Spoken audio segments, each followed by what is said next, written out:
Hey guys, what's up? My name is Will Ross. I'm a college student trying to achieve financial freedom. Thank you so much for clicking on this video. If you would, please leave a like, subscribe. It really helps me out as I'm trying to grow this channel. So today I kind of wanted to talk about 5 great JDM cars that you can buy, modify for your first sports car, whatever it may be, take to meets. Just super fun cars that you can get for not a lot of money. So I'm not going to waste any more of your time. The first one I've got today is the Nissan 350Z. This is kind of the, I guess, show car of the JDM world. This is the most popular car. I see them everywhere. They can be modded so easily and you can find them for relatively cheap. The great thing about Zs is they made tons of them. There's no shortage of Zs you can find at 370, at 350, and even older if you wanted to get more classic, but Z platform is something that's had great history and the prices are actually starting to rise. So if you want to get your hands on one, I would suggest doing it now. There's definitely some that you can get for under $10,000. I would say in the $6,000 to $7,000 range is a good way to look at it. It's a good price range to look for a manual.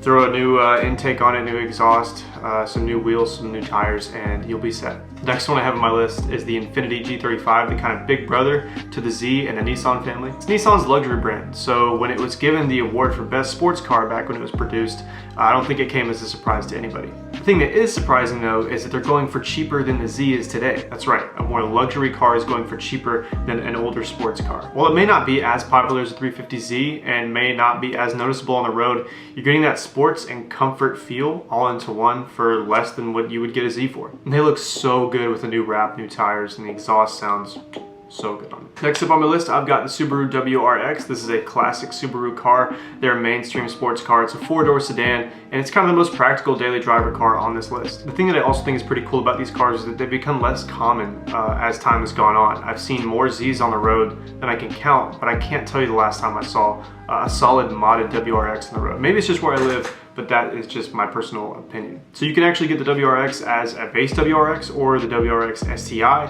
which obviously has performance upgrades and interior upgrades.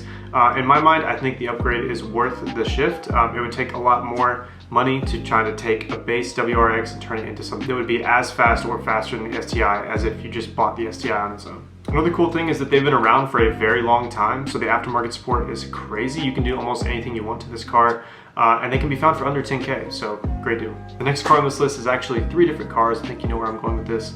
The Toyota 86, Subaru BRZ, or the Scion FRS. So all 3 of these companies actually work together to form a similar chassis, similar sports car, and essentially it's the same car. So it kind of depends on your company preference.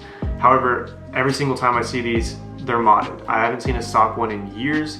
They've got great aftermarket support and they're really, really cheap. So actually one of the things that has a bad rep on this is the speed, but it's not really made for speed. It's made to be a driver's car. It's got great handling. Actually, Toyota's making a new GR86 next year, I think. And from what I've heard, the reviews that I've heard recently is that the speed and torque, horsepower, everything is upgraded just a little bit to make it that much more punchy, fast. I don't think it's still going to be as fast as the new Z or Super by any means at all, but it's definitely a great driver's car coming up in the next year, so pretty exciting stuff. Get one of these, throw a turbocharger on there, and you can have a sick track car for the weekends. The last car on this list I'm going to put out there is the Mazda Miata. It's on this list for a reason. M-I-A-T-A, Miata is always the answer. No, but seriously, it's the best-selling sports car ever, and it's that for a reason. It's the most fun car I've ever driven. I've gotten a chance to drive a Miata, and they're just fun. They're so easy to throw around. You can turn them into a drift car so easily, and you can find them for under $5,000 and turn it into something that could be a Nissan Z killer. I don't know if I'd recommend this car to daily. I think, honestly, if you're looking for a fun weekend car, I'm actually looking at Miatas right now. I'm looking at 350Zs and Miatas, and I'm kind of leaning towards Miatas because I kind of want something that I can throw into a drift car. So if you want to see me buy one and mod it, like the video. They made so many Miatas from older generations to newer generations.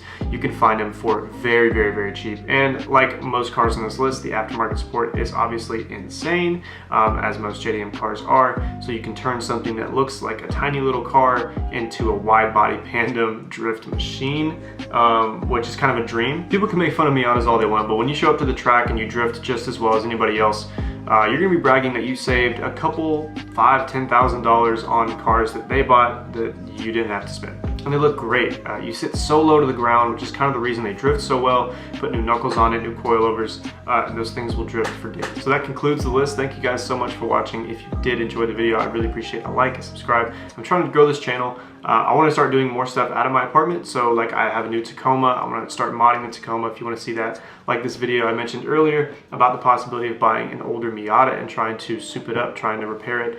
So if you would enjoy that, please like the video and just comment down below if you'd like to watch something like that. So thank you so much for watching this video. I'll see you guys in the next one. Peace.